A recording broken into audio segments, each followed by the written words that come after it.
Hello everyone, my name is Joshua Greenberg and I am an art and graphic design teacher. I teach at Garden City High School in Garden City, Kansas. Our school is very diverse and students come from many cultures and walks of life. I live in a classroom with 26 computers, 2 printers, and 12 drawing displays. I have an amazing classroom for graphic design, but that means I don't have a lot of room for my drawing classes. I do the best I can to get around my room, but it gets very packed during drawing.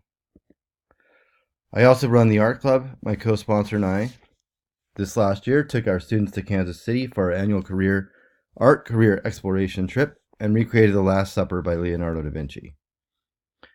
I recently took on the leadership role of head of the art department, and I've also taken on the mantle of graphic designer for the athletic department.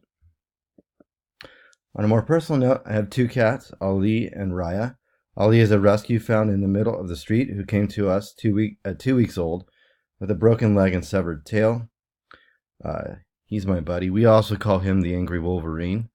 Raya is a shelter kitty, and we rescued her from Petco, and she's the alien creeper.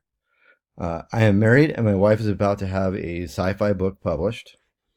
I'm originally from Idaho, and I love to fish. I am a nerd who loves to play video games when I can find the time. Question 1. Why do politics influence schools but did not necessarily move school leaders to action based on politics? School standards are dictated by politics, but school leaders moved to action-based interpretation of those standards. School leaders will decide what action to take based on standards and case studies. They will look at what has worked and not worked in the past to come up with a solution that advocates for students and their families. School leaders are there to be activists for students and families. Why did standards focus on outcomes and seemingly split the work and skills of a profession from the knowledge and wisdom of the profession? Having outcome-based standards empowers school leaders to be able to be activists for students and their families. With years of research, we know it is possible through the activism of school leaders to enable students to be successful, who may not otherwise be. With standards based on outcomes, it is possible for a school leader to determine the means to meet the standard.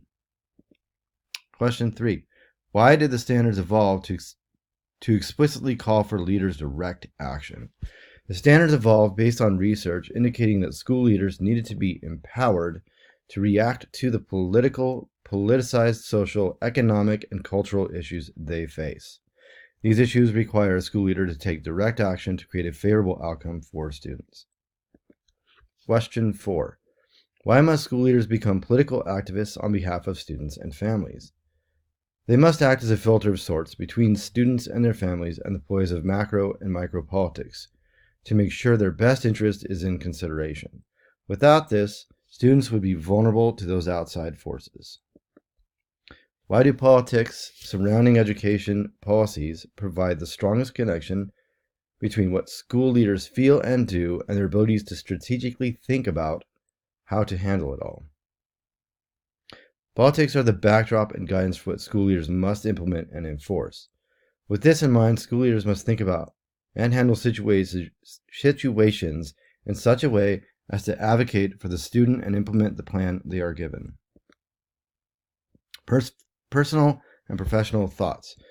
As someone who has just taken on the mantle of department head, I am only now just coming into the understanding of some of the roles of politics in schools.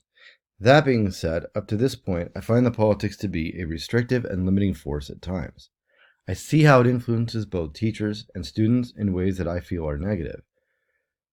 From the tactics of making it seem as though you are helping to make a decision to putting students in situations that may be dangerous for their mental health. I realize there is a difficult balance that needs to be struck, but sometimes it seems politics wins over student activism. I find for myself that I may need to turn a student away rather than do what I feel is morally right by helping them. Finally, the last paragraph of the reading to me was very profound, as I have witnessed the breakdown in structure by people who seemingly want nothing but power.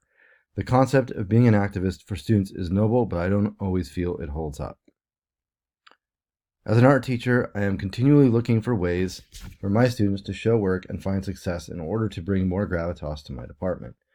I look for any opportunities to make my students look good and my department look good so that I can prove my standing.